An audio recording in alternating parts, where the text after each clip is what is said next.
ইনকলাব জিন্দাবাদ প্ৰমোদ বড়ো জিন্দাবাদ ইউপিপিএল জিন্দাবাদ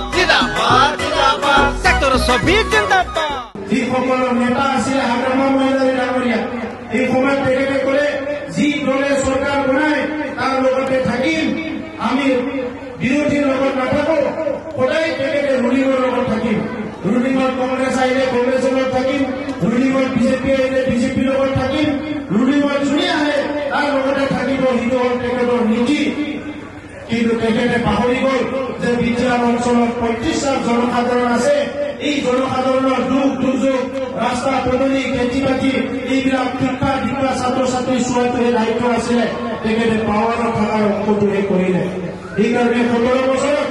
স্কুল ঠিক কৰিব নোৱাৰিলে ৰাস্তা ঠিক কৰিব নোৱাৰিলে কোনো এটা কাম ভালদৰে কৰিব নোৱাৰিলে যাৰ কাৰণে আজি আমি ৪টা বছৰত আপোনালোকে বিচৰাৰ নিচিনা আমি চেল্ফ হেল্প গ্ৰুপক টকা দিছো আমি CLFৰ অফিচ বনাইছো VCDCৰ অফিচ বনাইছো মাটি বাৰীৰ কাম কৰিছো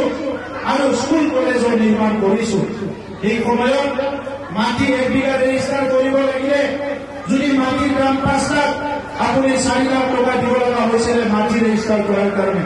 আজি যদি মাটি ৰেজিষ্টাৰ কৰিব লাগে মাটিৰ দাম যদি 5 লাখ আপুনি 1,000 টকা দি মাটি ৰেজিষ্টাৰ কৰিব পাৰে আৰু ইতিমধ্যে 2,92,000 ৰাইজৰ মাটিৰ সমস্যা আমি সমাধান কৰিলো